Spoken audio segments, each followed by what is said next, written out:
This is Jeff Mucci with RCR Wireless News. We're in downtown New York City with LaChance, who is President CEO of ZenFi. Ray, thanks for joining us today. Oh, great. Thanks for having me, Jeff. Well, by the way, I love the setting here. Why don't you give us a little background about the building and how we came to have this deck in the center of 90 White Street? Sure. So I think it's no secret in the market that I tied up with the O'Kane family, Hugh O'Kane Electric, about 15, 16 years ago to launch LaChance Metro Connect, a fiber provider that we ultimately sold in 2010 to Light Tower. So we've been co-located for all these years, and we decided we wanted to torture ourselves again, and we started another fiber company just last year, ZenFi Networks. Got it. Well, we have we've been meeting. We attended Telecom Exchange this week, and we've been meeting with carriers in the city and some of the technology companies in the city. But particularly in talking with a lot of the other companies that build and operate co-location facilities and fiber networks here in the city, ZenFi seems to have a much clearer understanding of the wireless market needs. Can you maybe give us perspective of the gaps you're filling and why aren't some of the other guys addressing? Sure. So, when we're running LaChance, we were doing, attacking the market that everyone else was, going after large enterprises, and the low-hanging fruit, providing fiber connectivity for data centers and enterprise buildings. After the sale of the business, we decided to look at the fiber opportunity again, but we thought we'd take a different twist here. And during the LaChance days, we had some unique experience in the wireless space. We got involved in some very large outdoor DAS builds where we brought fiber to pole tops for supporting carriers like Metro PCS, Clearwire, and Sprint. We ended up doing 1,700 builds of fiber to poles, and we started looking at why they were doing that, and ultimately we determined that there was a huge requirement because of mobile growth to densify the network, to provide more capacity closer to the user. And one of the ways of doing that was putting nodes on the street close to the user base, low power cell sites. So walk us through the product set of ZenFi, and again, why did you set it up this way? You got 6 or 7 services you're offering, very unique set of services. Sure. So the underlying ingredient here is dark fiber, right? So ZenFi is a neutral provider of underlying dark fiber and neighborhood colo services. We see an opportunity. While there's a ton of fiber in New York City, all those fiber networks by the usual suspects were built to support large enterprise. They weren't built to support the fragmentation that will be driven by the need for antennas everywhere. We expect antennas on rooftops, antennas on facades of buildings, at the street level on poles, and on every floor of every office building in the city. I mean, it's a huge fiber demand that the existing networks just weren't set up for. They don't have the access points. Like, I could have fiber run all the way up Fifth Avenue, but I can't necessarily break it out on 34th Street, 35th Street, 36th Street. I can break it out every 2,000 feet, every 3,000 feet. And so we determined that a new type of network needed to be built.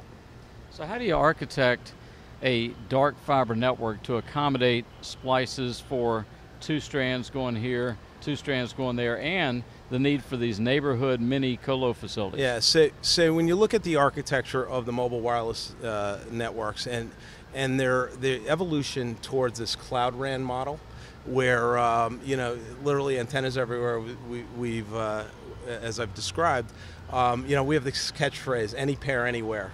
Well, to do any pair anywhere, it means you're fragmenting your network in ways that these large enterprise fiber builds weren't meant to do. So we've developed a model, an architecture for our network with a combination of express and local networks that tie together. So if you imagine a highway, if you want to get to a town that's in the middle of a stretch of a highway, you get to an exit and you either double back or you get off an exit and you move forward. Well, in the fiber space, because you have to rent parallel conduits and you have to rent you pay for your cable, occupying space in the public right of way. It's very inefficient to run a lot of parallel cables that are backtracking. So we've developed some innovative methods to allow us to really fragment the local network and make those drops at every street corner and in between. Well, it sounds like, back in 20 years ago, I was running a BLEC, a building local exchange carrier. Yeah. We had 100 million square feet nationally.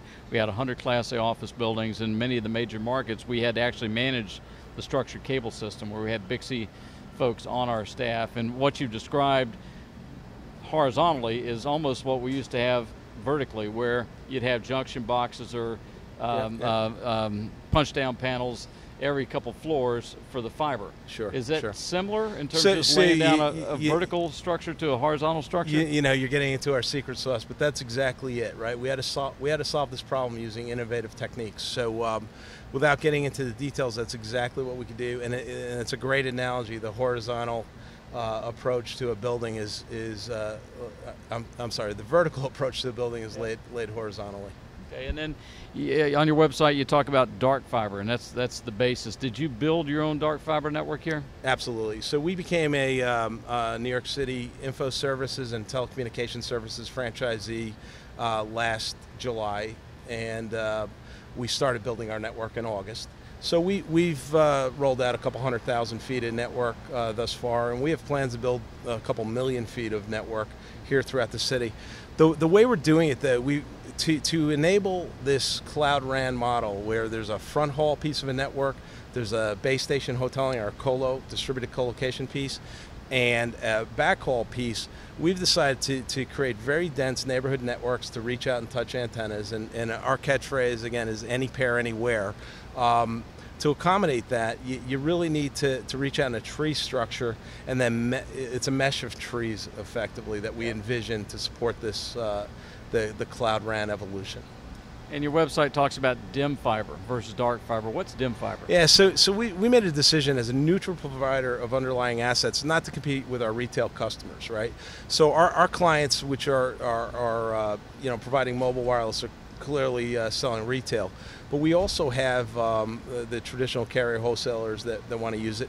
So our thought was, we'll provide passive filtering. We'll go as far as passive filtering for carrier wholesale, and CWDM and DWDM, but not get into the complete system. Just provide the wavelength filtering. So that's what we call dim fiber.